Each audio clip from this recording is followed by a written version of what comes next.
ইমাম মোল্লা আলী কারি মক্কি আল মাওরিদুর রাবি ফি মাউলিদিন নবী সাল্লাল্লাহু আলাইহি সাল্লাম এই কিতাবের মধ্যে তিনি লিখতেছেন, আমার নবীজি ধাত্রীমা ছিলেন হযরত হালিমাতুস সাদিয়া রাদিয়াল্লাহু আনহা।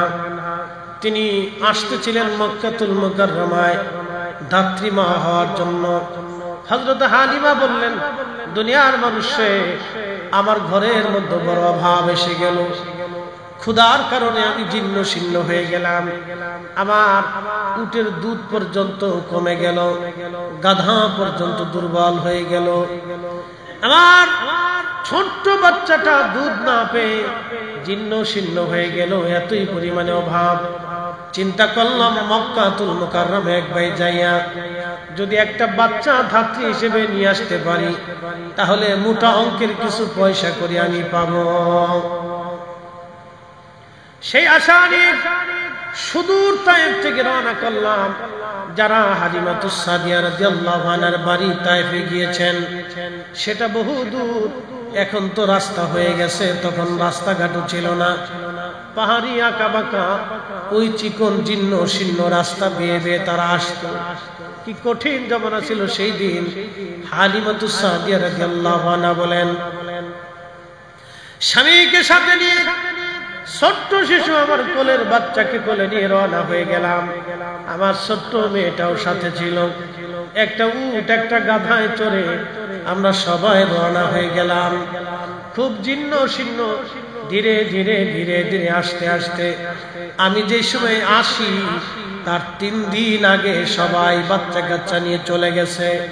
আমি 3 দিন পরে মক্কায় ঢুকলাম। এসে দেখি সারা মক্কার ভিতরে কারো বাড়ি কোনো সন্তানাদি নাই। আহা, সারা মক্কাতে কারো বাড়ি কোনো বাচ্চা নাই।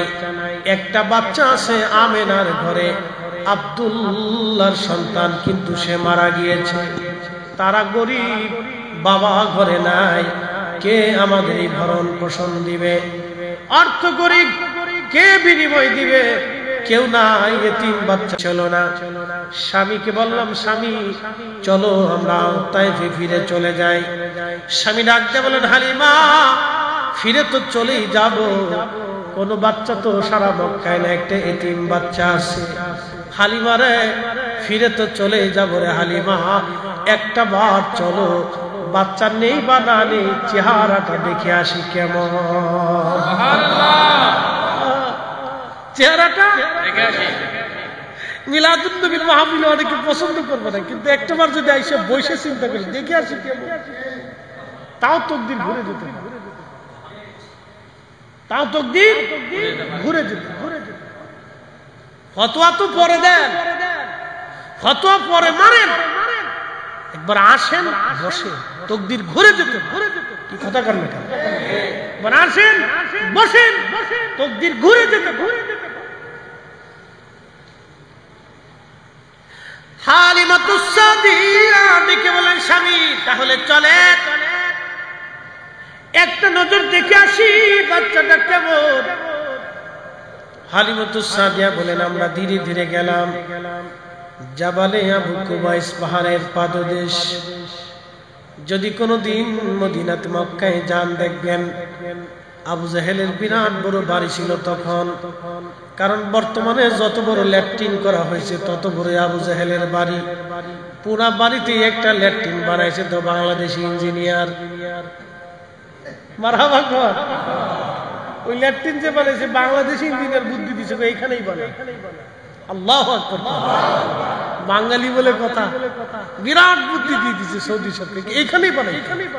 আবু জাহেলের বাড়ি একবার সুন্দর করে মেপ করে জায়গা কাইটে দিয়ে সুন্দর করে বানাই দিচ্ছে, এইখানেই বানায়।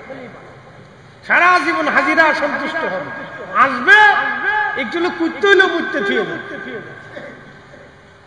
হাজিরা ওখানে গেলেই চিন্তা করে একটু পেশাব মেরে দিয়েছে। আবু জাহেলের বাড়ি তো একটু জিনিস রেখে দিয়েছে, যে থাক তোর এখানে রেখে দিয়ে। আল্লাহ, খুব মনোযোগ দিয়ে হাজির ওইখানে গেলে পেশাব পায়খানা সারা আবু জাহেলের বাড়ি। তারই অদূরে ডান দিকে তাকাবেন, এখন বর্তমানে লাইব্রেরি, আল্লাহর নবীর বেলাদতের ঘর, নবীজির জন্মস্থান, জন্ম মুবারকের জায়গা, আগমনের জায়গা, ওইখানে চলে গেলেন হালিমাতুস সাদিয়া রাদিয়াল্লাহু আনহা। তিনি বললেন দোলনার ভিতরে শোয়া আছে। আমি ধীরে ধীরে ধীরে ধীরে গেলাম, যে দেখি সবুজ রেশমের কাপড় দিয়ে আল্লাহর নবীর গা মুবারক, বক্ষ মুবারক ঘিরে রাখা, সবুজ রেশমের কাপড়, জান্নাতি কাপড়। আর একটা কাপড় ছিল সাদা। আল্লামা ইমাম মোল্লা আলী কারি মক্কাল মাওরিদের মধ্যে লেখেন, সাদা কাপড় দিয়ে নিচে এবং সবুজ কাপড় দিয়ে নবীজি আবৃত করা। এত সুন্দর ঘ্রাণ আসতেছিল, এতই চমৎকার ঘ্রাণ। হালিমা বলতেছে, দুনিয়ার মানুষে আমি যখন চেহারার দিকে তাকাইলাম, দেখলাম মানুষ এত সুন্দর হতে পারে কখনো কল্পনাতে ছিল না। একবার জোরে বলা যাবে কি ইয়া রাসূলুল্লাহ? আল্লাহর নবী হালিমাতুস সাদিয়া রাদিয়াল্লাহু আনহা বলেন, দুনিয়ার মানুষে এত সুন্দর চেহারা আমি কোনোদিন আর দেখি নাই। চেহারা খানা দেখার পরে আমি ওই নবীর মায়ায় পড়ে গেলাম, আমি রাসূলের মহব্বতে, ভালোবাসায় আমি আবদ্ধ হয়ে গেলাম। স্বামীরে বললাম, স্বামী পয়সা দাও বা না দাও, পাই বা না পাই, এই সন্তান না নিয়ে আমি যাব না।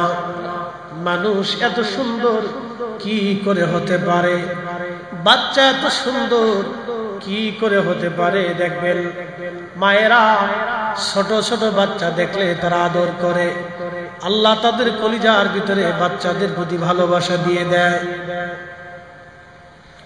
হালিমা বলতেছেন, দুনিয়ার মানুষকে বক্ষ মুবারকের উপর থেকে আমি সবুজ রেশমের কাপড় সরাইয়া বক্ষ মুবারকের উপর আমি আমার আঙ্গুল হাত আলতো আলতো করে মেসেজ করতেছিলাম, যাতে নবীর ঘুম ভাঙে। ঘুম ভেঙে গেল আমার নবীর। আমার দিকে তাকাইয়া রহমতের নবী একটা ছোট্ট করে মুস্কি হাসি দিলেন। ওই হাসি এতই সুন্দর, আমি আরো পাগল হয়ে গেলাম, আমি আরো আশ্চর্য।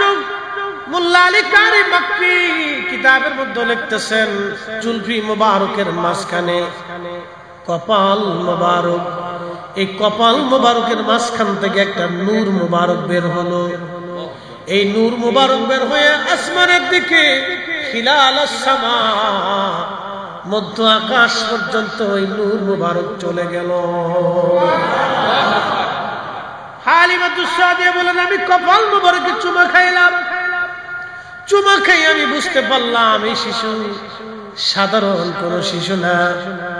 এই শিশু আর 10টা বাচ্চার মতো না।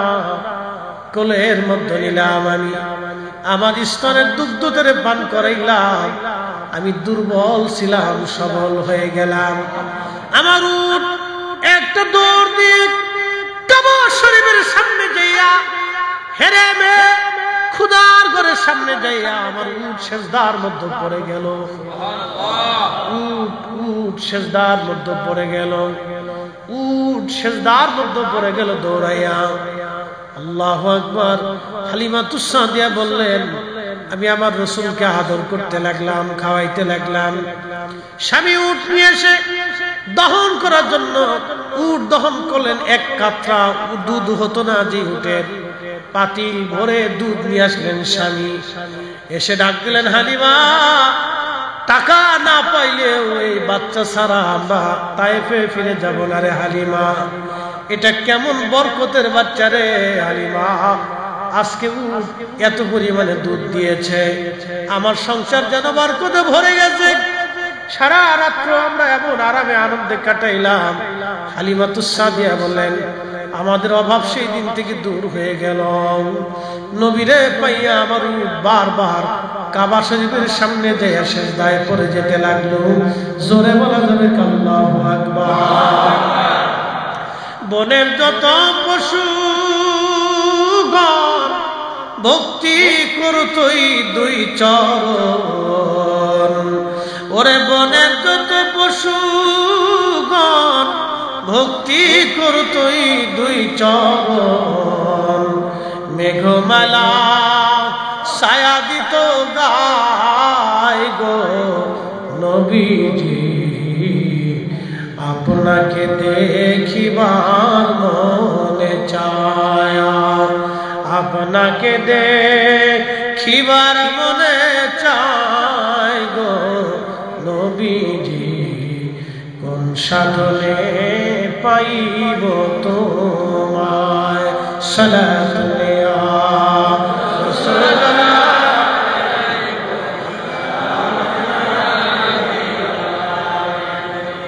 সালাত ইয়া রাসূলুল্লাহ, আলাইকুম সালাম ইয়া হালিমাতুস সাদিয়া রাদিয়াল্লাহু আনহা বলেন, দুনিয়ার মানুষের বিদায় নেব, গাধার পিঠের উপরে চড়ছি, আমার পেয়ারা নবীকে আমি কোলের মধ্যে নিলাম। হযরতে সাইয়্যিদা আমেনা রাদিয়াল্লাহু আনহা, যিনি ওই জমানার তাহেরা তয়্যিবা, আল্লাহর নবী বলতেন, উম্মত তোমরা শোনো, তুনকালু মিন সালিবিন ইলা রাহিমিন ইজা মাদা আলামুন বাদা তাবা। আমাকে আল্লাহ সুল থেকে রেহেম, রেহেম থেকে সুল, পর্যায়ক্রমে পৃথিবীতে আদম সফিউল্লাহ থেকে নূরে মুহাম্মদী হযরত আব্দুল্লাহ বিনার রেহেমের মাধ্যমে দুনিয়াতে আসছে। আল্লাহর নবী বলতেন, ওই নূরে মুহাম্মদী আমি নবী যে রেহেমে সেকেবে ছিলাম, তারা ওই জমানার তাহের তয়্যিব, তাহেরা তয়্যিবা। আমার আব্বা ছিলেন তয়্যিব এবং তাহির, আমার মা জননী ছিলেন তাহেরা তয়্যিবা। আমার মায়ের মতো, বাবার মতো পবিত্র পুরুষ, পবিত্র নারী ওই জমানাতে আর একটাও ছিল না। একবার জোরে বলবেন কি মারহাবা। আমার আব্বা আম্মার মতো তাহির এবং তয়্যিব না শিরিক, কোনদিন কোন মূর্তির সামনে মাথা নত করেন নাই, কোন পাথরের সামনে মাথা নত করেন নাই, এক আল্লাহ ব্যতীত দ্বিতীয় খোদায় বিশ্বাসী ছিলেন না আমার আব্বা এবং আম্মা। আমার আব্বা আম্মা কুফরি, জাহিলিয়াতের কোন কুকর্ম, কোন খারাপি, শরাবি, নাপাকি, হারামি কোন কাজে আমার আব্বা আম্মার গায়ে বাতাস পর্যন্ত লাগে নাই। সুবহানাল্লাহ বলবেন। ইমাম বুখারী রাহমাতুল্লাহি আলাইহির ইন্তেকাল হয়ে গেল। একটানা 16 বছর পর্যন্ত ওনার কবরের মাটির ভিতর থেকে বেহেশতের ঘ্রাণ আসতে লাগলো। কত বছর? জোরে জোরে না আরো জোরে? 100 কোটি ইমাম বুখারীকে যদি এক জায়গায় দেয়, আর রাসূল করিমের আদনা একজন সাহাবীকে যদি আরেক পাল্লায় দেয়, ইমাম বুখারী কি সাহাবীর সমান হবে? একসাথে বলতে কোন সাহাবীর কবর থেকে কি 16 বছর বেহেশতের ঘ্রাণ আসছে কোন প্রমাণ আছে?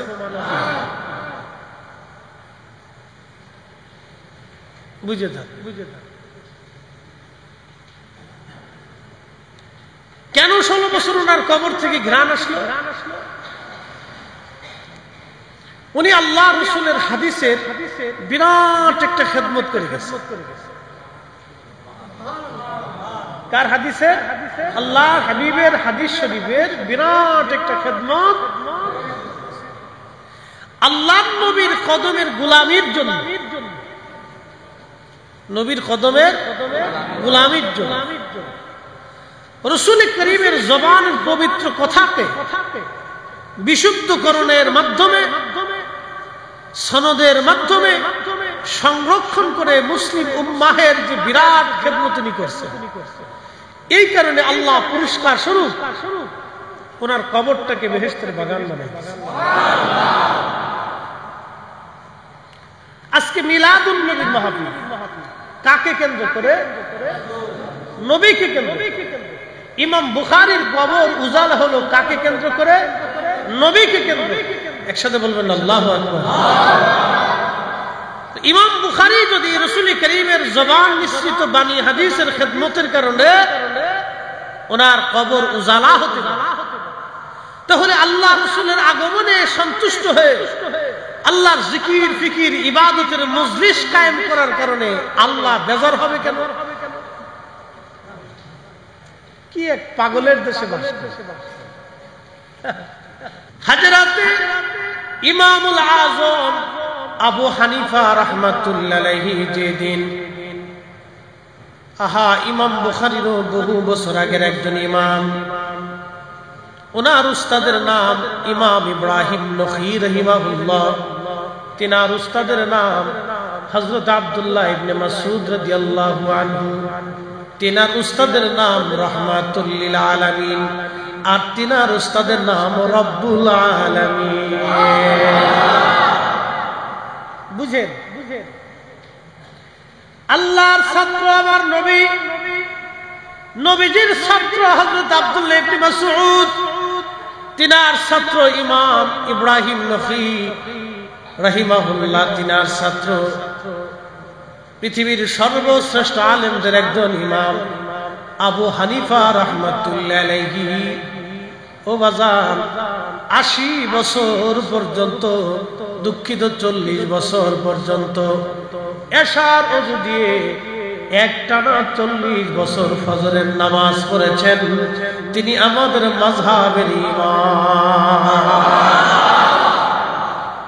কত বছর?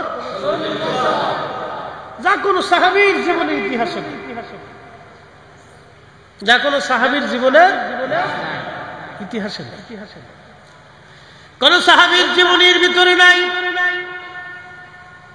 আমাদের হুজুর গাউসে পাকের জীবনের আমলটাও ছিল, খুবই মনোযোগ দিবেন, যা কোনো সাহাবীর জীবনে নাই। একটানা ৪০ বছর এশার ওযু দিয়ে ফজর পড়েছেন। এই কথাটা আমি লিখি নাই, বিশ্ববিখ্যাত ইমাম ইবনে কাসির আল বিদায়া ওয়ান নিহায়ার ভিতরে ইমামুল আযম আবু হানিফা রাহিমাহুল্লাহর জীবনী লিখতে যায় তিনি নিজে লিখেছেন। বিশ্ববিখ্যাত ইমাম একটানা ৪০ বছর এশার ওযু দিয়ে ফজরের নামাজ পড়লেন, যা কোনো সাহাবীর জীবনের ইতিহাসে নাই। তাহলে যেটা সাহাবী করলো না, নবী করলো না, ইমাম আযম আবু হানিফা করার কারণে বেদাতি হয়ে গেছে।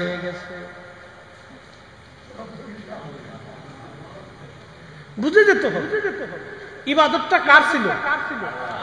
উনি যে ৪০ বছর ইবাদত করছে, কার ছিল? কোন সাহাবী করে না, কিন্তু উনি করছেন কার সন্তুষ্টির জন্য? আমরা মিলাদুন নবী করি কার সন্তুষ্টির জন্য? যারা বলেন কার? এই মাহফিলে বসে গেছি কার সন্তুষ্টি? এই মিলাদুন নবী উপলক্ষে বাংলাদেশে হাজার হাজার মাহফিল হবে, হাজার হাজার মাহফিলে কোটি কোটি মুসলমান ওয়াজ শুনবে।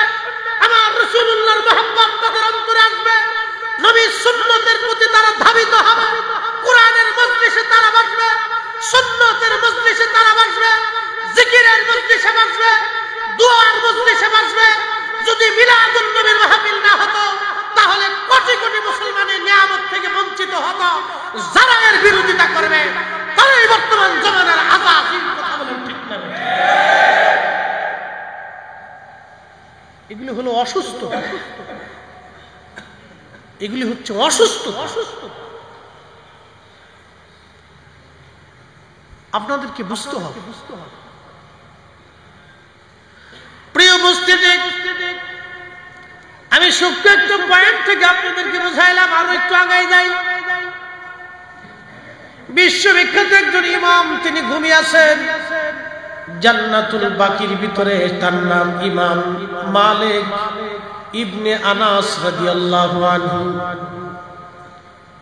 যার ইমাম মালিকি মাযহাব, যাকে বলা হয় ইমাম মালিক রাহিমাহুল্লাহ, যিনি ৮০ বছর মদিনাতে কাটিয়েছিলেন, একটা সেকেন্ডের জন্য কোনোদিন জুতা পরেন নাই।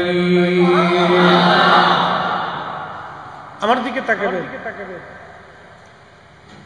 আমাদেরকে সুস্থ মস্তিষ্কে বুঝতে হবে, আমাদের আসলে কিছু অসুস্থতাও আছে, কিছু বক্তারাও আছে, তাদের এক ধরনের মানসিক অসুস্থতা আমি মনে করি।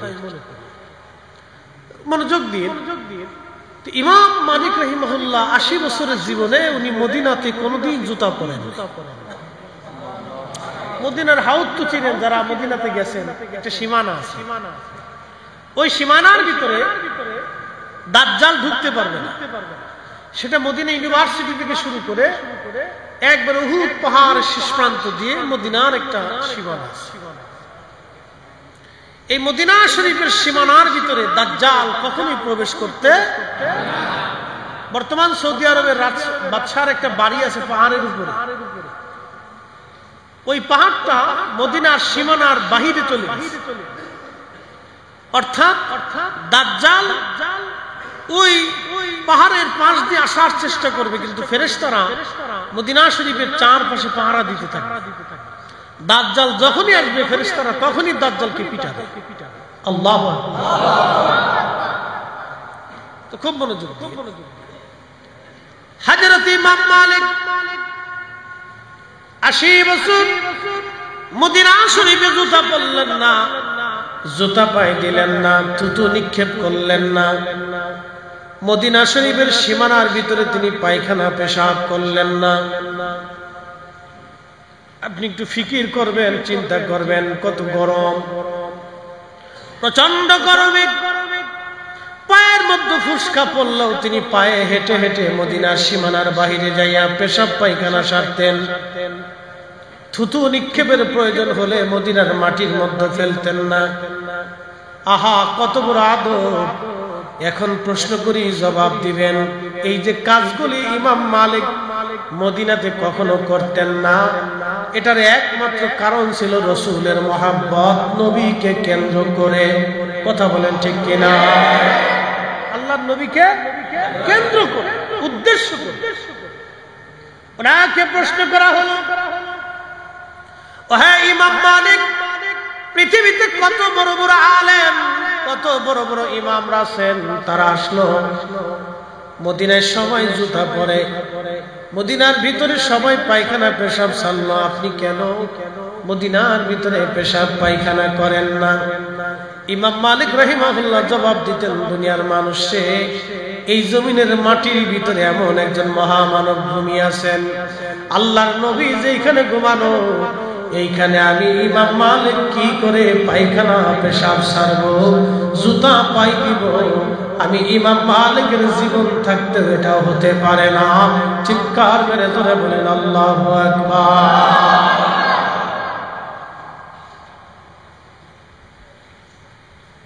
আল্লাহর নবীর ভালোবাসা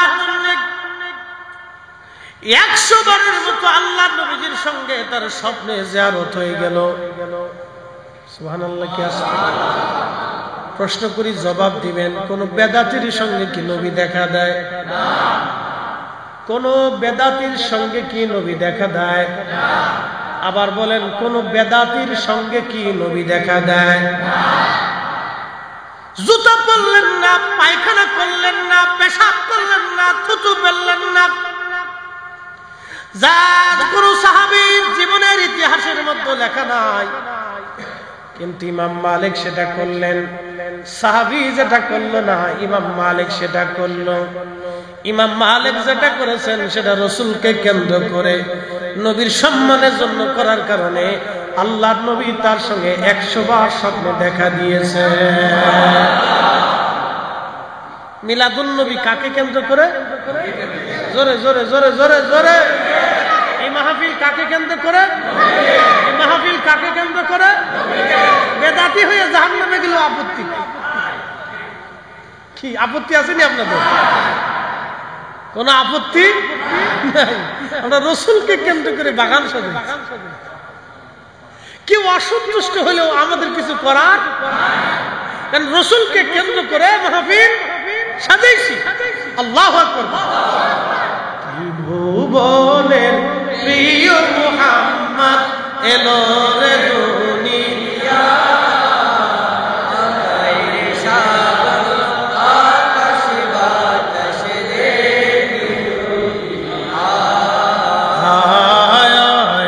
সাগর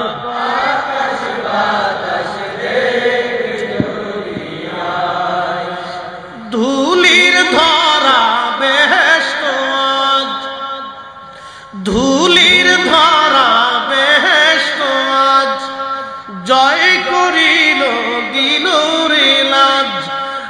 চারিদিকে খুশির ঢল নেমেছে ধূসর সাহারা রে সাগর আকাশ বাতাস দেখবি যদি রে সাগর আকাশ বাতাস দেখবি যদি ত্রিভুবনের প্রিয় মুহাম্মদ এ দুনিয়া আকাশ বাতাস দেখবি যদি মুসলমান চট্টগ্রামবাসী খুবই মনোযোগ দিয়ে কথাগুলি শুনবেন। আমি যে কথাগুলি বললাম বিশ্ববিখ্যাত ইমাম হযরত শাহ ওয়ালিউল্লাহ মুহাদ্দিস দেহলভী রাহমাতুল্লাহ আলাইহি ওনার মতো আলেম কোন মা এই উপমহাদেশে আর দ্বিতীয়টা জন্ম দিতে পারবে না।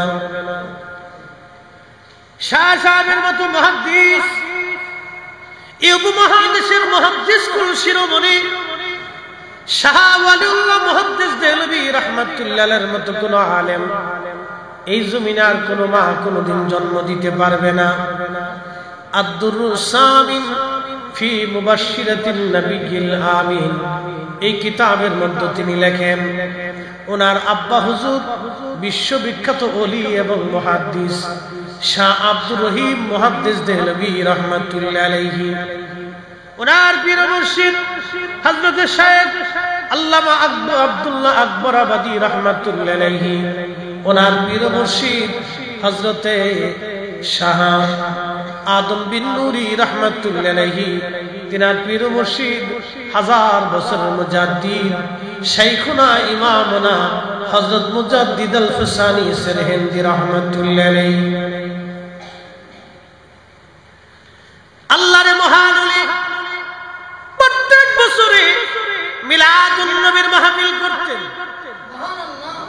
প্রত্যেক বছরে রবিউল আউয়াল মাসে তিনি মিলাদুন নবী সাল্লাল্লাহু আলাইহি সাল্লামের মাহফিল সাজাইতেন। গরুর গোশত ভুনা করে খাসির গোশত ভুনা করে সবাইকে মেহমানদারি করতেন।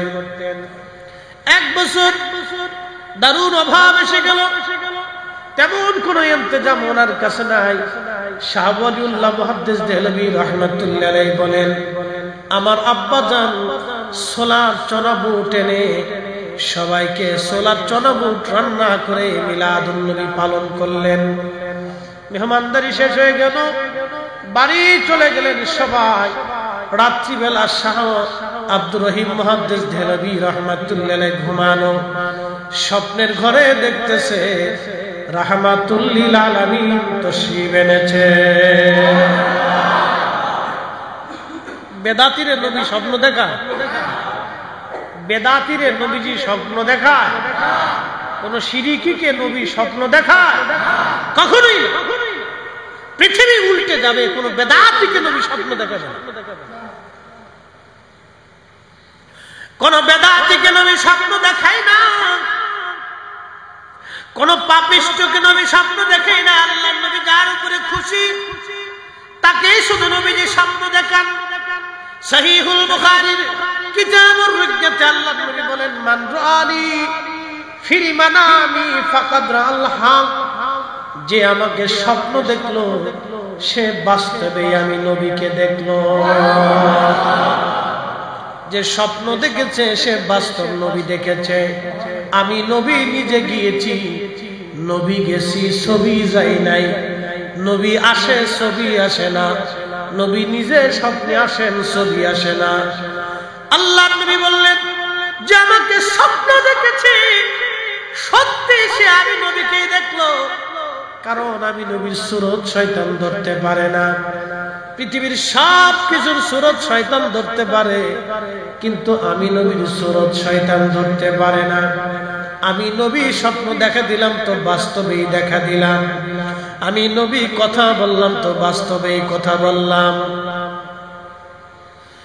শাহ ওয়ালিউল্লাহ মুহাদ্দিস দেহলভী আদ-দুররুস সামিনের ভিতরে তিনি লিখতেছেন আমার আব্বা জান স্বপ্ন দেখতেছেন আল্লাহর নবী জান্নাতের ভিতরে জান্নাতুল ফিরদাউসে খাজিনার ভিতরে ওই সোলার তরাবুটগুলি সামনে নিয়ে আবার নবীজি মুস্কি শাহ সাহেবের দিকে তাকায়া হাসতেছে। জোরে বলা যাবে কি সুবহানাল্লাহ? শোনেন, এগুলি আমরা নিয়ে অনেক সময় আজের ঝগড়া করি। রাসূল কারীমের শান কত, আমি শুধু কোরআন থেকে একটু এত দলিল লাগে, একটা আয়াত আপনি বুঝলেই শেষ। এটা নিয়ে এই যে বিতর্ক করা যে মিলাদুন নবী করা যাবে না, এই যে বিতর্ক করা, এটা এক ধরনের অসুস্থ মস্তিষ্ক রোগ আমি বলা চলে। এটা একটা রোগ মাথার ভিতরে ঢুকছে, এটা আর বের করতে পারতেছে, মানে একটা ঢুকছে আর বেরছে না, যেটা ঢুকে গেছে ওটা নিয়ে করে একটু চিন্তা করেন তো। আজকে বাংলাদেশে বৃষ্টি বাদলের দিনে কে মাহফিল করতে যায়? সারা দেশে লক্ষ লক্ষ মসজিদ আছে, হাজার হাজার মাদ্রাসা আছে, সব মাদ্রাসায় কিন্তু মিলাদুন নবীর মাহফিল হয় না, সব মসজিদে মিলাদুন নবীর মাহফিল হয় না। আল্লাহ যারে কবুল করছে তাকে দিয়ে এই মাহফিল সম্ভব। কথা বলে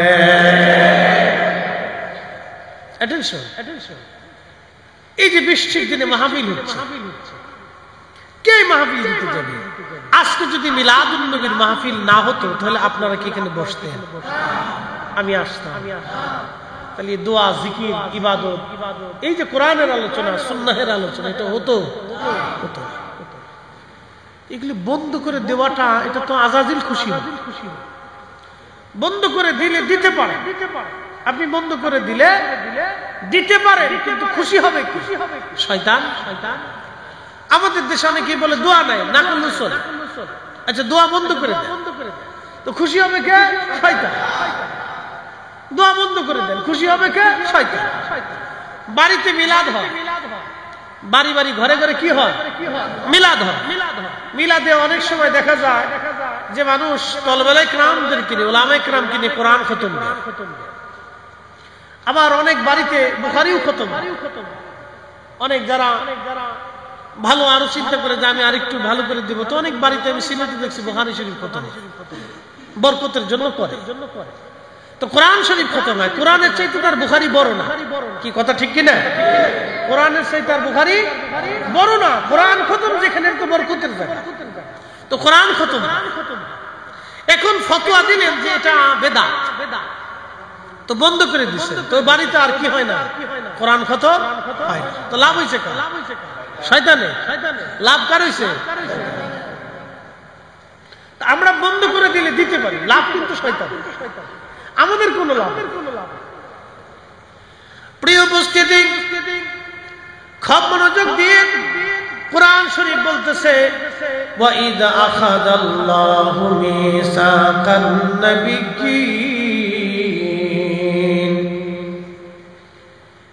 আজকে যে এরকম আপনারা সবাই বসে গেলেন, আমি শুধু ঢাকা থেকে জুমার নামাজ পড়ে রওনা করলাম, আপনাদের মাঝে আসলাম। চিন্তা হলো হুজুর আসবে, কিছু কথা শোনাবে। আল্লাহ রাব্বুল আলামিন তখনও মানব জাতি দুনিয়াতে পাঠান নাই, মানব জাতি দুনিয়াতে পাঠান নাই। আল্লাহ কেবলমাত্র ওই রূহের জগতে, মেসাকের জগতে আমার আল্লাহ পাক একটা সম্মেলন ডাক দিলেন। এই সম্মেলনে আমরা ছিলাম না শুধু 1,24,000 নবী এবং 313 জন রাসূল ছিলেন। 1,24,000 নবী, 313 জন রাসূল এই সম্মেলনে ছিলেন। আল্লাহ আর একটা সম্মেলন ডাক দিলেন, সেটা সমস্ত রূহের জগতের সবাই আমরা ছিলাম। ওই সম্মেলনে আমার মালিক জিজ্ঞেস করলেন, আলাস্তু বিরাব্বিকুম, আমি কি তোমাদের রব নই? সেই দিন সবার আগে যিনি বালা বলে ডাক দিয়েছিলেন তিনি অন্য কেউ না, তিনি রাহমাতুল লিল আলামিন। আর আমার নবীর পিছনে পিছনে আগে আগে যারা বালা বলে ডাক দিয়েছিলেন তারা নবী এবং সাহাবায়ে কেরাম, এবং এরপরে আমরা। আল্লাহু আকবার। সেই দিন আমরা সবাই বালা বলেছিলাম, হ্যাঁ আপনি আমাদের রব, এই সম্মেলন সমস্ত রুহু সবাই ছিল, কিন্তু আরেকটা সম্মেলন আল্লাহ করলেন। সেই সম্মেলনে শুধু 1,24,000 নবী রসুলকে আল্লাহ বসাইয়া, আমার রসুলকে পাশে বসাইয়া আমার আল্লাহ আমার নবীর মর্যাদার কথা নবীদের সামনে ব্যক্ত করেছিলেন। একবার জোরে বলা যাবে কি আল্লাহু আকবার। আল্লাহ বলেন, ওয়াইস স্মরণ করেন নবী আমার সেই দিনের কথা। আখাযাল্লাহু মিসাকান নাবিয়্যিনা লামা আতাইতুকুম মিন কিতাবিন ওয়া হিকমাতিন সুম্মা জাআকুম রাসূলুম মুসাদ্দিকুন লিমা মাআকুম লা তু'মিনুন্না বিহি। আল্লাহর কোরআন বলতেছে, হুজুর সমস্ত নবীদেরকে আমি আল্লাহ বসাইয়া সেই দিন নবীদের কাছ থেকে ওয়াদা নিয়েছিলাম, যেটাকে আলমে মেসাকের জগৎ বলা হয়। আমি আপনাদেরকে আলম সম্পর্কে অভিহিত করি। মোল্লা আলী কারি মাক্কি আল মাউরিদের মধ্যে তিনি লেখেন, আল্লাহ সৃষ্টির মধ্যে 18,000 আলম আছে। 18,000 আলম অনেকে না বুঝে বলে 18,000 মাখলুকাত। আসলে মাখলুক 18,000 না। বিজ্ঞানের গবেষণা অনুযায়ী পৃথিবীতে 4 লক্ষ প্রজাতির জীব এবং জীবন আছে।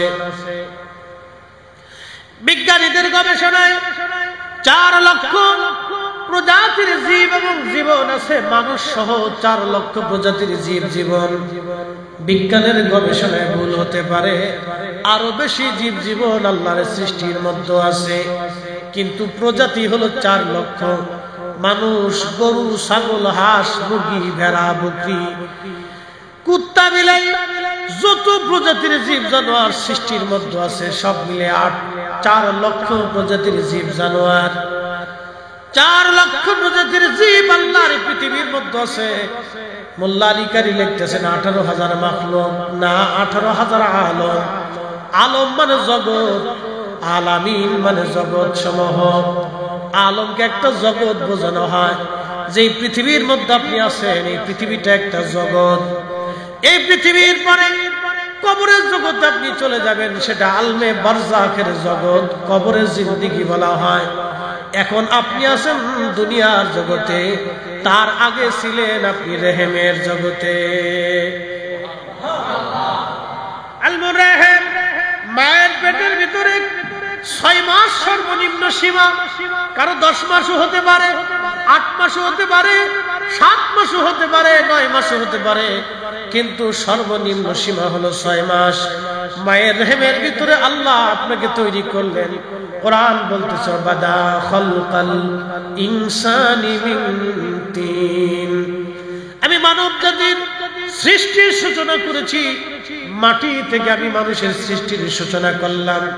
সুম্মা জাআলা নাসলাহু মিন সুলালাতিন মিন মাইন মাহিন।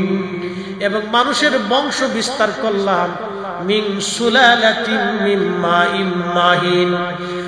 বাবার শরীর থেকে, পৃষ্ঠদেশ থেকে নির্গত এক প্রকারের পানি, মায়ের বক্ষ থেকে নির্গত এক প্রকারের পানি।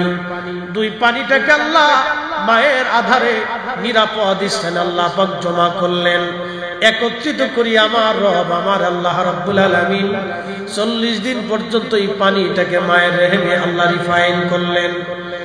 40 দিন পর্যন্ত রিফাইন করার পরে পানিটাকে রক্তপিণ্ড বানানো হলো। আল্লাহর কোরআন বলতেছে, খালাকাল ইনসানা মিন আলাক। আমি রব্বুল আলামিন রক্তপিণ্ড থেকে মানব জাতি বানাইলাম। খুব মনোযোগ দিয়ে রক্তপিণ্ড আরো 40 দিন পর্যন্ত মায়ের রেহেমে আল্লাহ রিফাইন করতে লাগলেন। 40 দিন পরে সেটা গোশতখণ্ড হয়ে গেল। গোশতখণ্ড হয়ে যাওয়ার পরে আরো 40 দিন ওই গোশতখণ্ডটাকে রিফাইন করতে করতে করতে করতে আল্লাহ অস্থি বানাইলেন, হাড় বানাইলেন, চোখ বানাইলেন, পেট বানাইলেন, কান বানাইলেন, দেহ বানাইলেন, কলজা, ফেফসা, নাড়ি ভুঁড়ি, হাত পা সব আল্লাহ দিয়াইলেন। 4 মাস পরে 120 দিন পরে আমার মালিক আমার আল্লাহ মায়ের রেহেমের ভিতরে আমার জীবন রূহের জগতে ছিলাম, ওই রূহের জগৎ থেকে আনিয়া আল্লাহ মায়ের রেহেমের ভিতরে আমার ঢুকাই দিলে। এর আগে কোন জগতে ছিলাম? রূহের জগতে, কিন্তু কিছু মনে নেই। আল্লাহু আকবার। না না হয় না, আরো জোরে বলেন আল্লাহু আকবার। এই কুদরতের মালিক কে? আহা আল্লাহ। মানুষের কোনো শক্তি নেই। আমরা অর্থবিত্ত হইলে, টাকা পয়সা হইলে, ক্ষমতা হইলে পাগল হয়ে দিশাহারা হয়েছে। এটা অন্যায়। আল্লাহ বলতেছেন তুমি কিছুই ছিলে, মৃত ছিলে, অস্তিত্বহীন ছিলে, আমি তোমাকে অস্তিত্ব দিয়েছি। তুমি কিচ্ছু ছিলে, আমি আল্লাহ তোমাকে দিয়েছি। এই যে মানুষের কিছু ক্ষমতা আসলে, আগে যারা ছিল ডোন্ট মাইন্ড, কে দল করেন না করেন আমি জানি না। আগে একসময় যারা ছিল তারাও বেপরোয়া হয়ে গেছে। এখন যারা আসমার চাইতেছে তারাও এখন বেপরোয়া হয়ে গেছে, মানে পাগল পারা হয়ে যায়। এটা পাইলে অনেকে দিশাহারা হয়ে যায়। ডোন্ট মাইন্ড, মনে কিছু নিবেন না। এগুলি পাওয়াতে আমাদের কোনো উপকার নাই। চেঙ্গিস খান একসময় পাইছিল 2 কোটি মানুষ মেরে ফেলছে। হালাকু খান পাইছে 16 দিনে বাগদাদে 16 লক্ষ মানুষ হত্যা করছে। যে যখন পায় সে সকলেই বেপরোয়া হয়ে যায়, কিন্তু সে জানে না যে আর কিছুদিন পরে সে পৃথিবী থেকে আর থাকবে না, অস্তিত্বহীন হয়ে যাবে। সে একদিন কিছুই ছিল না, সে আল্লাহর কাছে ফিরে চলে যাবে। অবশ্যই আমাদেরকে আল্লাহর কাছে ফিরে চলে যেতে হবে। কথা বলেন ঠিক কিনা? এগুলি আসার পরে গর্ব, অহংকার, দেমাগ, এগুলি ক্ষমতা দেখানো, ব্যবহার করা, অপব্যবহার করে, এগুলি অন্যায়। প্রিয় উপস্থিতি, খুব মনোযোগ দিয়ে আল্লাহ রাব্বুল আলামিন কোরআন শরীফে বললেন, বান্দা আমি রব তোমাকে সৃষ্টি করলাম মায়ের আধারে, পেটের ভিতরে এক বিশেষ স্থানে, নিরাপদ জায়গা। 4 মাস সময় রূহের জগৎ থেকে আল্লাহ রূহখানা এনে আপনার দেহ মুবারকে আল্লাহ ফিট করে দিলেন। জোরে বলা যাবে সুবহানাল্লাহ। এই জগতের মালিক কে? আল্লাহ। এখন আসেন, আমরা হিসাবে কয়টা জগৎ পাইতেছি? 1 নম্বর রূহের জগৎ। রূহের জগৎ থেকে আল্লাহ আপনাকে নিয়ে আসলেন রেহেমের জগৎ। রেহেমের জগতে যখন আসছেন তখন আপনার 2 মাস, 3 মাস, 4 মাস এই জগতের ভিতরে আল্লাহ আপনাকে লালন পালন করছেন। এই জগৎ থেকে আল্লাহ আপনাকে নিয়ে আসলেন দুনিয়ার জগৎ। দুনিয়ার জগতে আল্লাহ আপনাকে স্বাধীনতা দিলেন, ইখতিয়ার দিলেন, খিয়ার দিলেন, ইচ্ছা শক্তি দিলেন, স্বাধীনতা দিলেন। তুমি হয় হালালে করো, না হয় হারামে করো, না হয় বেঈমানে করো, হয় নবীকে ভালোবাসো, না হয় দুশমনি করো। তোমাকে আল্লাহ ইখতিয়ার দিয়ে দিলেন, আল্লাহ স্বাধীনতা দিয়ে দিলেন। দুনিয়াতে স্বাধীনতা পাইয়া কেউ শিরিক করলো, কেউ আল্লাহর সাথে অংশীদারিত্ব করলো, কেউ আল্লাহকে অস্বীকার করলো, কেউ রসুলকে গালি দিল, আবার কেউ রসুলের জন্য নিজের জীবনকে বিলিয়ে দিল, আবার কেউ আল্লাহর জন্য নিজের জীবনকে কুরবানি করে দিল। কথা বলেন ঠিক কিনা? আল্লাহ বান্দার ইচ্ছার উপর দিয়ে স্বাধীনতা দিলেন। কেন দিলেন?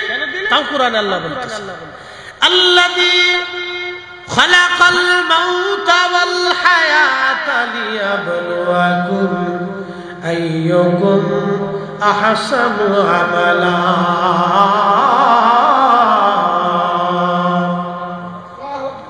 কোরআন বলতেছে তোমার হায়াত, মউত, জিন্দেগি আমি রব্বুল আলামিন, আমি আল্লাহ এই হায়াতি মউতি জিন্দেগি আমি আল্লাহ রব্বুল আলামিন নির্বাচন করলাম, সৃষ্টি করলাম আমি আল্লাহ পরীক্ষা করার জন্য। আইয়ুকুম আহসানু আমালা, কে উত্তম আমল করো, ভালো আমল করো, আমি রব্বুল আলামিন সেটা দেখব। দেখার জন্যই তোমাকে দুনিয়াতে হায়াত এবং মউত আমি আল্লাহ সৃষ্টি করলাম। অ্যাটেনশন, মনোযোগ দেন। হায়াত মউত সৃষ্টি করছে কে? হায়াত মউত সৃষ্টি করছে কে? এই মৃত্যুরও একদিন মৃত্যু হয়ে যায়। এই যে মরণ, এই মরণেরও একদিন মরণ হয়ে যায়। মৃত্যুরও আল্লাহ একদিন মৃত্যু দিবেন, সেটা হাসরের মাঠে আল্লাহ মৃত্যুকে মৃত্যু দিয়ে দিবে। ওই সময় থেকে আর কেউ মৃত্যু হবে না, মরণেরও মরণ হয়ে যায়। ওই সময় থেকে আল্লাহ আর কারো মৃত্যু আল্লাহ রাব্বুল আলামিন দিবেন না, মৃত্যুর মরণ হবে। আল্লাহ বললেন তোমাদের জীবনে পৃথিবীতে আমি আল্লাহ তোমাদেরকে পাঠাইলাম একটা কারণে, আইয়ুকুম আহসানু আমালা, কে উত্তম আমল করো, ভালো কাজ করো, আমি সেটা দেখব।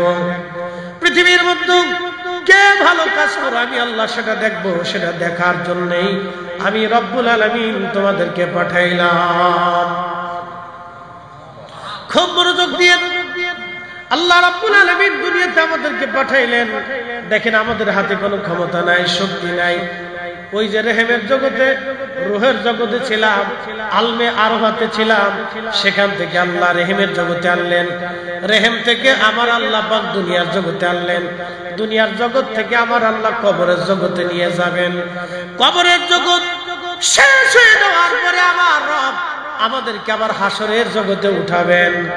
জোরে বলা যাবে সুবহানাল্লাহ। এই সব জগতের রব কে? রব কে? রহমত কে? রহমত আল্লাহ না তো, রহমত নবী। রব কে? রহমত কে? রব কে? রহমত কে? রুহের জগতের রহমত নবী, রুহের জগতের রব কে? রহমত কে? রেহেমের জগতের রব কে? রহমত কে? দুনিয়ার জগতের রব কে? রহমত কে? কবরের জগতের রব কে? রহমত কে? হাসরের ময়দানের রব কে? রহমত কে? জান্নাতের জগতের রব কে? রহমত কে? আপনি রাসূলকে বাদ দেওয়ার তো কোনো সুযোগ নেই, আল্লাহ নিজেই জড়াই রাখছে।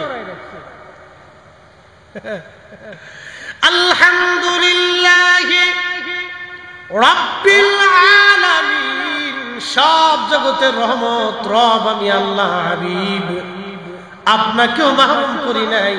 শুনে যান, উম্মতকে জানায় দেন, ওমা আরসালনাকা ইল্লা রাহমাতাল লিল আলামিন। চিৎকার করে জোরে বলেন মারহাবা। শ্রেষ্ঠ নবী দিলাম রে তরিয়ে নিতে রোজ হাসরে, শ্রেষ্ঠ নবী দিলাম রে তরিয়ে নিতে রোজ হাসরে। পথ না ভুলি তাই তো দিলে, পথ না ভুলি তাই তো দিলে, পাক কুরআনের বাণী খুদা তোমার মেহেরবানি। সুন্দর ফুল, সুন্দর ফল,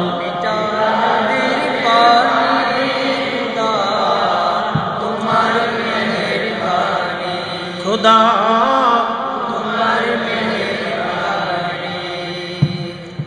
এতক্ষণ আপনাদেরকে জগৎ চিনাইলাম, কি চিনাইলাম? আলমে মেসাকের জগৎ, ওটা আরেকটা জগৎ। যত সময়ের জন্য হোক, ওটা একটা জগৎ। আল্লাহর কোরআন বলতেছে, ওয়াইদ আখাযাল্লাহু মিসাকান নাবিয়্যিনা লামা আতাইতুকুম মিন কিতাবিন ওয়া হিকমা। ওই মেসাকের জগতে, সেই মেসাকের জগতে আমি রব আপনাকে সামনে নিয়ে সব নবীদের সম্মেলনে আমি আল্লাহ আদম শফিউল্লাহ, ঈসা রূহুল্লাহ, মূসা কালিমুল্লাহ, ইব্রাহিম খলিলুল্লাহ, হযরত দাউদ আলাইহিস সালাম, হযরত সুলাইমান আলাইহিস সালাম, নূহ আলাইহিস সালাম, ইব্রাহিম, ইসমাঈল, ইসহাক, ইয়াকুব, ইউসুফ, হারুন আলাইহিস সালাতু ওয়াস সালাম আলাইহিমুস সালাম, সব নবীদেরকে আমি আল্লাহ উপস্থিত করে বললাম, হে নবীরা, তোমাদেরকে নবুয়ত দিব, কিতাব দিব, হিকমত দিব, সম্মান দিব, মুজিজা দিব, ইজ্জত দিব, নবুয়তের মহান সম্মানের অলংকারে তোমাদেরকে অলংকরিত করব, ওই সম্মানের মালা তোমাদের গলায় পরাবো। কিন্তু শর্ত হলো, সুম্মা জাআকুম রাসূল, আমার যে রসুল দেখতেছো, এই রসুল যদি তোমাদের মাঝে যায়, আমার যে নবী দেখতেছো, দেখেন তখন নবীরা নবুয়ত পাই নাই, নবুয়ত পাই নাই। একসাথে বলবো আল্লাহু আকবার। নবুয়ত যারা বলেন আল্লাহর ভাষায় নবুয়ত তখনও আল্লাহ তাদেরকে উপস্থিত করেছেন মেসাকের জগতে। কিসের জন্য? আল্লাহ ওয়াদা নেওয়ার জন্য। নবুয়ত দিব, কিন্তু শর্ত হলো আমার এই রাসূল। আল্লাহু আকবার। তখনও আমাদের নবী আল্লাহর দরবারে রাসূল মনোনীত। আল্লাহু আকবার। আমি বলছি না কোরআন বলছে, আমি বলছি না কোরআন বলছে। যারা কোরআন বুঝে, কোরআন মানে, তাদের কাছে মিলাদুন নবীর বেশি দলিল লাগে, বেশি দলিল লাগে। ঝগড়া করার প্রয়োজন নেই তো। ও সিরাতুন নবী যার, মিলাদুন নবী তার। কি কথা কর না? সিরাতুন নবী যার, মিলাদুন নবী তার। সিরাতুন নবী আমরা সবসময় পালন করতেছি। দাড়ি সিরাতুন নবী, পাগড়ি সিরাতুন নবী, এই ডান হাত দিয়ে খাওয়া সিরাতুন নবী, এই জুব্বা গায়ে দেওয়া সিরাতুন নবী, দস্তরখানা বিছানো সিরাতুন নবী, মুস্কি হাসা সিরাতুন নবী, একজনকে সাহায্য করা সিরাতুন নবী, দুস্থকে খাবার দেওয়া সিরাতুন নবী। ওটা করতেছি সব মারহাবা কর, ওটা সবসময় করতেছি। খুব মনোযোগ দিয়ে এগুলি নিয়ে বিতর্ক কোন প্রয়াস নাই। খামাখা দলের টানে অনেকে ধাক্কা ধাক্কি করিয়া মিলাদুন নবীর মাহফিলকে বেদাত বলিয়া বন্ধ করতে যারা চায়, এটা তাদের এক ধরনের দুষ্টামি। আল্লাহ এই সমস্ত দুষ্টামি থেকে আমাদেরকে হেফাজত করুন। সকলে আওয়াজ করে জোরে বলেন আমিন। সুম্মা জাআকুম রাসূলুন মুসাদ্দিকুল লিমা মাআকুম লা তুমিনুন্না বিহি। কোরআন বলতেছে আমার এই রাসূল তোমাদের মাঝে যাবে, তোমরা এই নবীর উপরে ঈমান আনবা আগে। নবীদেরকে আল্লাহ বলতেছে। আদম আলাইহিস সালামের কালেমার নাম কি? লা ইলাহা ইল্লাল্লাহ আদম সফিউল্লাহ। এটা ছিল আদম নবীর উম্মতের কালেমা। আর আদমের নিজের কালেমা কি? লা ইলাহা ইল্লাল্লাহ মুহাম্মাদুর সাল্লাল্লাহু। বুঝাইতেছি আপনাদের। আদম আলাইহিস সালামের উম্মতের কালেমা ছিল লা ইলাহা ইল্লাল্লাহ আদম সফিউল্লাহ।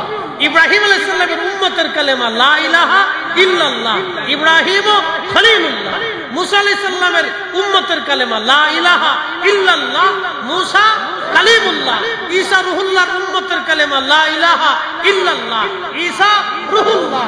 আর ঈসা, মুসা, দাউদ, নূহ, ইব্রাহিম, ইসমাঈল, ইসহাক, ইয়াকুব, ইউসুফ সব নবীর কালেমা লা ইলাহা ইল্লাল্লাহ মুহাম্মাদুর রাসূলুল্লাহ সাল্লাল্লাহু আলাইহি সাল্লাম। চিৎকার করে বলেন আল্লাহ। আমরা এই দামি নবীর উম্মত, আমরা সেই নবীর উম্মত, আমরা সেই নবীর উম্মত। মসজিদে জুতা চুরি করি, অন্যের জমি মেরে খাওয়ার ধান্দা করি, অন্যের বাড়ি দখলের চিন্তা করি, অন্যের জিনিস আগুন দিয়ে পুরানোর চিন্তা করি, অন্যের হক নষ্ট করার চিন্তা করি। আমরা সেই নবীর উম্মত, যেই নবীর উপরে ঈমান আনার কারণে সব নবীরা নবুয়ত পেয়েছে, কিতাব পেয়েছে, হিকমত পেয়েছে, দ্বীন পেয়েছে, সব পেয়েছে তারা। যদি আমার রাসূলের উপরে ঈমান না আনতেন কিচ্ছু পাইতেন না। আল্লাহ বলে ওয়ালা তানসুরুন্না, তোমরা এই নবীকে সাহায্য করবে। হে ইব্রাহিম, যদি তোমার জামানাতে তুমি কালেমার দাওয়াত দিচ্ছ, আর যদি তোমার ওই সময়ে আমার এই রাসূলকে তোমাদের মাঝে পাঠাই, ইব্রাহিম তোমার কালেমা শেষ হয়ে যাবে। তুমি ওই সময় আমার এই নবীর উপর ঈমান আনবে। তুমি তোমার নবুয়ত বাদ দিয়ে আমার নবীর সাহাবী হইয়া আমার রাসূলের উপর ঈমান আনিয়া আমার এই নবীর দ্বীন প্রতিষ্ঠিত করার জন্য হে ইব্রাহিম, হে ইসমাঈল, ইসহাক, ইয়াকুব, ইউসুফ, মূসা, ঈসা, আদম, শীস আলাইহিস সালাম, তোমরা এই নবীর উপর ঈমান এনে আমার এই রাসূলকে সাহায্য করবে, আমার এই রাসূলকে সাহায্য করবে। তোমাদের নবুয়ত খাতিম হবে, তোমাদের কালেমা বাতিল হবে, আমার নবীর কালেমা চালু হবে, আমার নবীর শরীয়ত চালু হবে, তোমাদের শরীয়ত বন্ধ হবে। তোমরা কি মেনে নিলা? ক্বালু আকরারনা। সেই দিন তারা বলল হ্যাঁ রব, আমরা এটাকে মেনে নিলাম। একসাথে বলবেন আল্লাহু আকবার। এত বড় সুপ্রিম পাওয়ার ওয়ালা নবী, মিলাদুন নবীর মাহফিল নবীকে কেন্দ্র করে, রসুলকে এটা বুঝিনি, এত বেশি ব্যাখ্যা কিছু না। দুরূদ শরীফ আল্লাহর নবীকে, এই পাগড়ি কাকে কেন্দ্র করে? এরকম কাপড় দেশে আর আছে না? কথা কর না কেন, আসেনি? এই কাপড় দেখে লেংটু বানায়, কিন্তু চুমা দেয়, মুজা বানায়, চুমা দেয়, কিন্তু এই পাগড়িটা পরে গেলে ছেলেটাই উঠে চুমা দেয়। কারণ কি? সুন্নতের। শুধু সুন্নতের রঙে আসার কারণে এই কাপড়ের দাম বেড়ে গেল। সুন্নতের রঙে আসার জন্য যদি কাপড়ের দাম বাড়ে, তো রসুলের আগমনের খুশির মিলাদুন নবীর মাহফিল করার কারণে আমাদের দাম বাড়বে না। আসতে বলেন, পুলিশে ধরবে, ধরে বলে বাড়বে। কোরআন শরীফ আসেনি বাড়িতে? কোরআন শরীফের উপরে কাভার আসেনি? কি দিয়ে বানানো? প্লাস্টিক অথবা কাগজ। চুমা যখন দেয় তখন কি ওইটা সরাইয়া আলাদা করে তারপরে চুমা দেয়? কেমনে দেয়? কাভার সহই চুমা দেয়। মাথায় যখন নেয় তো কাভার আলাদা খুলে বাড়িতে থুই আসে, তো ওইটা সহই মাথায় নেয়। কোরআনের সাথে লেগে থাকার জন্য যদি একটা প্লাস্টিক, একটা কাপড়, একটা কাগজের দাম বাড়ে, মুসলমান, তো আল্লাহ রসুলকে মাহফিল করার কারণে, নবীকে কেন্দ্র করে মাহফিল করার কারণে আমাদের ইজ্জত বাড়বে না কমবে? জোরে বলেন, বাড়বে না কমবে? মিলাদুন নবীর মাহফিল চলবে না বন্ধ হবে?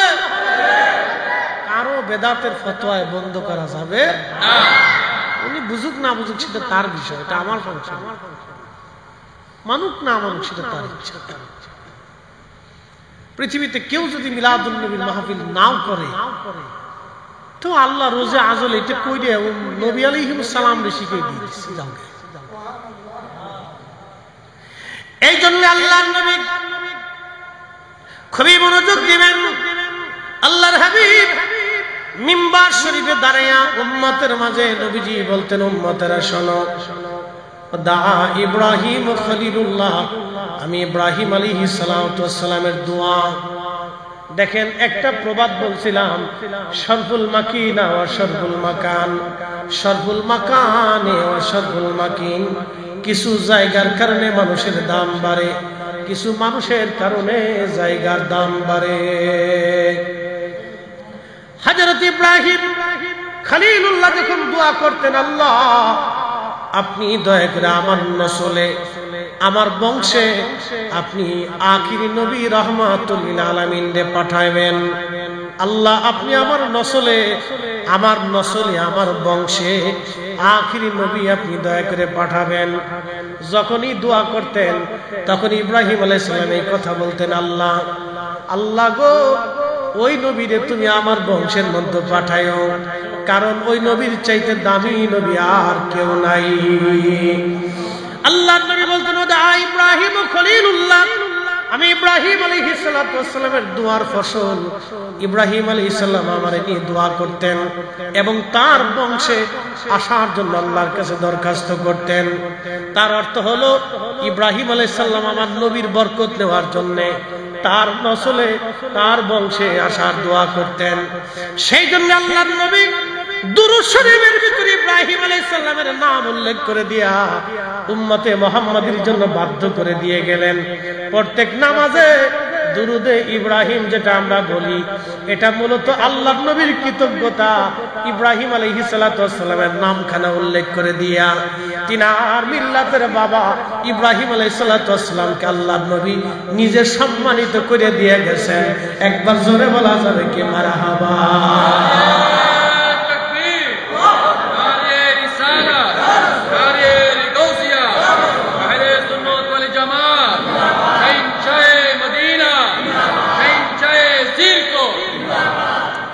ইব্রাহিম আলাইহিস সালামের নাম দুরূদের মধ্য দিয়ে নবীজি কৃতজ্ঞতা প্রকাশ করে গেলেন, ইব্রাহিম আলাইহিস সালামের সম্মান বাড়ায় দিয়ে গেলেন।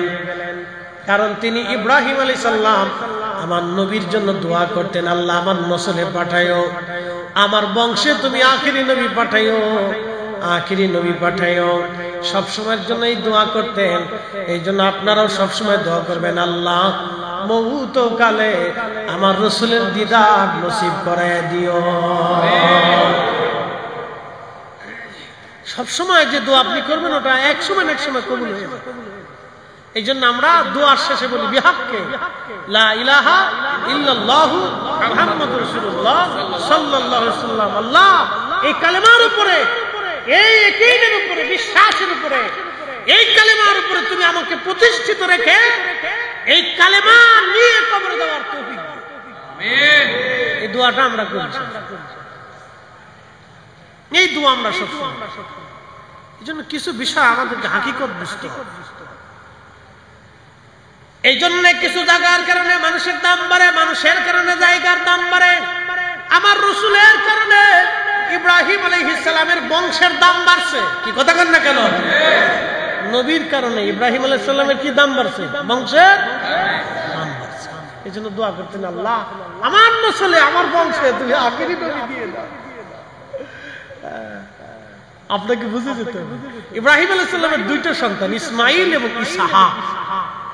ইসমাইল আলাইহিস সালামের সন্তানদের পরে আর কোন নবী আসেন? বংশ বংশ বংশ বংশ শেষে আখিরি নবী ইসমাইল আলাইহিস সালামের নসলে আসছে। ইসহাক আলাইহিস সালামের বংশে আসছে ইয়াকুব আলাইহিস সালাম। ইয়াকুব আলাইহিস সালামের ছেলে ইউসুফ আলাইহিস সালাম। ইয়াকুব আলাইহিস সালামের আরেকটা নাম ছিল ইসরাইল। সেখান থেকে আসছে বনি ইসরাইল। এই বনি ইসরাইল আল্লাহ ৭০,০০০ নবী পাঠাইছে। কত হাজার? ৭০,০০০ এক পাল্লায় দেন, আর একজন আর এক পাল্লায় দেন। বনি ইসরাইলের ৭০,০০০ নবী আসছে। ইসমাইল আলাইহিস সালামের নসলে মাত্র একজন নবী আসছে। এই জন্য হযরতে ইব্রাহিম আলাইহিস সালাম দোয়া করতেন, আল্লাহ আমার নসলে, আমার বংশে তুমি আখিরি নবী দিয়ে দাও। আল্লাহ তারে এতই বরকতময় বানাইলেন, তিনার বংশে আখিরি নবী আসছে। আল্লাহর নবী দুরুদ ইব্রাহিম আমরা যেটা নাম দিয়েছি, এই দুরুদ ইব্রাহিমের ভিতরে আমার নবীজি নিজে ইব্রাহিম আলাইহিস সালামের নাম লিখে দিয়ে গেছেন। যদি আল্লাহর নবী ইব্রাহিম আলাইহিস সালামের নাম ওইখানে না বলতেন, পৃথিবীর কোন আলেমের শক্তি ছিল না ওইখানে ইব্রাহিম আলাইহিস সালামের নাম বসাই দেবে। কথা কোন ঠিক কিনা? এই জন্য আল্লাহ রাসূল বলতেন, দা ইব্রাহিম আলাইহিস সালাম, আমি ইব্রাহিমের দোয়া। ওয়া বাশারাতু ঈসা রুহুল্লাহ আলাইহিস সালাতু ওয়াস সালাম, আমি হযরত ঈসা রুহুল্লাহর সুসংবাদ। ঈসা আলাইহিস সালাম যেই মাহফিলে দাঁড়াইতেন, যখনই তিনি ওয়াজ করতেন, উম্মতের মাঝে তার কালেমার দাওয়াত দিতেন। ওই কালেমার দাওয়াত দেওয়ার সঙ্গে সঙ্গে ঈসা আলাইহিস সালাম আমার নবীর কালেমার দাওয়াত দিতেন আর বলতেন, আমার উম্মতেরা তোমরা শোনো, আমার পরেই একজন নবী দুনিয়াতে আসবেন, আমার পরে একজন নবী দুনিয়াতে আসবেন, তিনি সর্বশ্রেষ্ঠ নবী, শেষ নবী মুহাম্মাদুর রাসূলুল্লাহ সাল্লাল্লাহু আলাইহি ওয়াসাল্লাম। চিৎকার করে জোরে বলেন মারহাবা।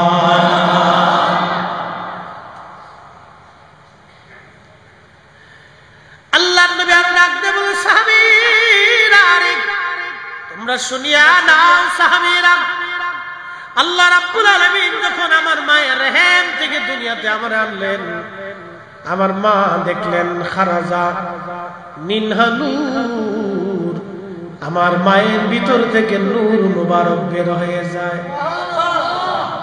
জোরে জোরে জোরে জোরে, কি মুবারক?